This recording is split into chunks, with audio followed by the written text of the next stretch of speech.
तो नमस्कार दोस्तों, मैं मोहन फिर से एक मेरे नए वीडियो पे आप सभी का बहुत बहुत स्वागत है। तो दोस्तों, आज हम बात करने वाले हैं डीजे स्टेबलाइजर की। कितना किलोवाट का होना चाहिए डीजे चलाने के लिए। कम से कम मीडियम की बात करने वाले हैं। तो दोस्तों, बने रहिए हमारे वीडियो पे। बिना किसी देरी करते हैं फटाफट वीडियो को स्टार्ट। तो दोस्तों, सबसे पहले मैं आपको बता दूं, स्टेबलाइजर लेने से पहले कौन कौन सी बात याद रखनी चाहिए। तो दोस्तों, सबसे पहली बात ये रही कि अगर स्टेबलाइजर आप लेते हैं तो स्टेबलाइजर लेने से पहले ये बात दिमाग में ज़रूर डाल लें, ताकि क्योंकि आपको डीजे चलाना है, घर का काम थोड़ा ना सप्लाई करनी है। डीजे का लोड आप लोग जानते ही होंगे, जानते नहीं फिर भी मैं आपको बता देता हूँ। अगर डीजे चलाते हैं तो दोस्तों, अगर घर के हिसाब से आप स्टेबलाइजर लेते हैं ऑटोमेटिक वाला, तो भूल कर भी ऑटोमेटिक स्टेबलाइजर कभी भी मत लें। क्योंकि ऑटोमेटिक स्टेबलाइजर का मतलब होता है, अगर ज़्यादा वोल्टेज कहीं खा रहा है या तो शॉर्ट मार रहा है तो ऑटोमेटिक स्टेबलाइजर बंद हो जाएगा, सप्लाई कट कर देता है, फिर उठाता है, फिर सप्लाई कट कर देता है। इस वजह से अगर आप डीजे का लोड उसमें डालेंगे तो आपकी सप्लाई जब जाएगी, वॉल्यूम धीमा रहेगा तो बराबर चलेगा। जैसे ही वॉल्यूम बढ़ाते हो तो ऑटोमेटिक स्टेबलाइजर अपनी लाइन काट देता है। क्योंकि हम डीजे जब चला रहे थे, हमको भी शुरू में मालूम नहीं था, इस वजह से हम ऑटोमेटिक लेके आए थे। तो ऑटोमेटिक में हम जब चला रहे थे तो वॉल्यूम जैसे ही बढ़ाते थे तो लाइन को कट कर देता था। इसके बावजूद जो डीजे वाले थे उन लोगों से हमने पूछा था कौन सा स्टेबलाइजर सही रहेगा डीजे वजन चलाने के लिए। तो इस वजह से उन्होंने बताया कि कम से कम आपको 5 किलोवाट का स्टेबलाइजर लेना है, रोटरी वाला। ऑटोमेटिक नहीं, देसी बनवाना है। तो दोस्तों, हम फिर गए दुकान, वहाँ पे देसी स्टेबलाइजर 5 किलोवाट का ऑर्डर करके आए हैं, जो कि अभी आप देख पा रहे होंगे। ये यहाँ पे हमारा मार्का जो लगा है हैवेल्स का लगा हुआ है, बट ये देसी बनाया हुआ है। आप देख पा रहे होंगे यहाँ पे रोटरी है वोल्टेज कम ज़्यादा करने की। यहाँ पे वोल्टेज मीटर है, कितना वोल्टेज है कितना नहीं। मैक्सिमम आप अगर डीजे का काम करते हैं तो यहाँ पे वोल्टेज का जो है मीटर देख पा रहे हैं, कम से कम 200 से प्लस होना चाहिए। 200 से नीचे होना ही नहीं चाहिए। 220 250 तक होना चाहिए।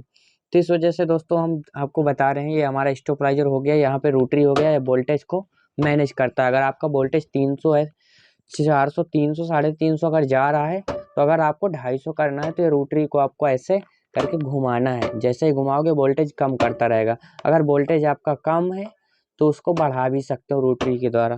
तो ये रोटरी वोल्टेज हमारा कम ज़्यादा करने का काम करता है। यहाँ पे हमारा लाइन वाला एक इंडिकेटर लगा होता है जो जलता है। जब लाइन कट होती है तो यहाँ पे इंडिकेटर ऑफ हो जाता है। इसके बावजूद यहाँ पे हमारा वोल्टेज शो करता है 200 है, 250 है, 100 से स्टार्टिंग है इसका। 100 वोल्ट से, अगर यहाँ रोटरी से 100 वोल्ट से आप 250 300 वोल्ट तक बना सकते हो, कोई प्रॉब्लम नहीं। इसमें डबल कुंडे में आता है जो 100 वोल्टेज को 250 वोल्टेज बनाता है। इसके बावजूद इसकी हम यहाँ पे डीजे चलाने के लिए बॉडी की भी बात कर लेते हैं इसी वीडियो में। वीडियो थोड़ा लॉन्ग हो जाएगा, बट आप लोग वीडियो को स्किप बिल्कुल भी मत कीजिएगा। दोस्तों, अगर डीजे चलाना है तो हम लोगों को अच्छा बोर्ड लेना होगा। अगर नॉर्मल बोर्ड रहते हैं तो जो हमारे सॉकेट होते हैं ये पिघल जाते हैं। और सबसे पहले बात याद रखने वाली बात यह है कि अगर आप डीजे चलाते हैं तो भूलकर भी सॉकेट का बटन मत लगाएं। क्योंकि अगर आप बटन लगाते हैं तो ज़्यादा लोड पड़ता है तो ऑटोमेटिक पिघल जाता है। इस वजह से यहाँ पे हम सॉकेट देख पा रहे होंगे, हमारा 1 2 3 4 2 नहीं 8 सॉकेट हमारा 5 पिन सॉकेट लगा है। इससे हम कुछ भी चला सकते हैं। दो हमारे बहुत 4 एम्पलीफायर हो गए हमारे। एक हो गया हमारा रोड लाइट का, आप देख पा रहे होंगे यहाँ पे, ये रोड लाइट का हो गया। ये हमारा वहाँ पे वो जो रनिंग लाइट होती है, आप देख पा रहे होंगे, तो ये रनिंग लाइट का हमारा हो गया है। इसके बावजूद इस बोर्ड पे हम क्या क्या लगाएं, ये बोर्ड हम खुद लाए हैं। इसकी पहले लाए हम लोग सीट कटवाने के बाद ये लाए सॉकेट के हिसाब से इसका सीट पूरा कटवाए हैं। इसके बावजूद ये लकड़ी जो लगी है, लकड़ी अलग से लाए हैं। और ये एनसीबी की बात करें तो इस पर कितने एम्पियर की एनसीबी लगी है अभी हम आपको बता दें।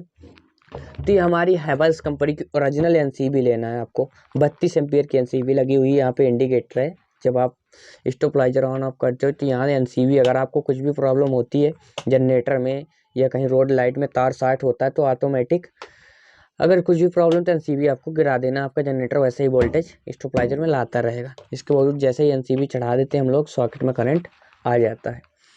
इसके बावजूद हम इसको स्टेबलाइजर का आपको बैक दिखा देते हैं, आउटपुट एंड इनपुट लाइट कहाँ पे देनी है और आउटपुट कहाँ से लेना है आपको। तो स्टेबलाइजर के बैक का आपको दिखा देते हैं। सबसे पहली बात याद रखने वाली है दोस्तों, स्टेबलाइजर जैसे ही आप लाते हैं, कोई भी प्रोग्राम बांधते हैं छोटा मोटा बर्थडे वगैरह का, तो सबसे पहले आपको अपने सामान के साथ जाना है, अगर सामान की सेफ्टी करनी है तो, क्योंकि हम लोगों ने थोड़ा सा लापरवाही कर दिया था। एक बर्थडे था, उस पर हम लोग स्टेबलाइजर भेज दिए थे कि आप लेकर जाइए, हम बाकी एम्पलीफायर वगैरह लेके आ रहे हैं। तो उन्होंने लेके गए और इतना भारी स्टेबलाइजर था, उन्होंने इधर उधर किया और करने के बावजूद बाइक से नीचे गिरा दिया। लेकिन फिर भी हमारा देसी स्टेबलाइजर होने के कारण आप देख पा रहे हो यहाँ पर पिचक गया है। इधर दिख रहा होगा यहाँ का जो सॉकेट है हमारा, एक सॉकेट तो बच गया बट एक सॉकेट टूट भी गया है। इसके बावजूद यहाँ पे ये जो हमारा दिख रहा है सॉकेट, हम आपको दिखा देते हैं। ये हमारा इनपुट है, यहाँ पे हमारा जो सॉकेट था इनपुट का था, बट अब वो तो टूट चुका है। इसके बावजूद यहाँ पे हमारा ये जो टूटा हुआ था, इससे ये आप देख पा रहे होंगे, तो ये हमारा इनपुट की जगह तो बिजली की वायर लगा देना। इसके बावजूद ये हमारा आउटपुट है। आउटपुट का जो वायर है हमारा, देख पा रहे होंगे, ये हमारा आउटपुट का वायर बोर्ड पे आ गया है, ये हमारा बोर्ड पे गया है। इसके बावजूद यहाँ पे कोई कुछ भी नहीं है, ये रोटरी वाला स्टेबलाइजर है और रोटरी से ही आपको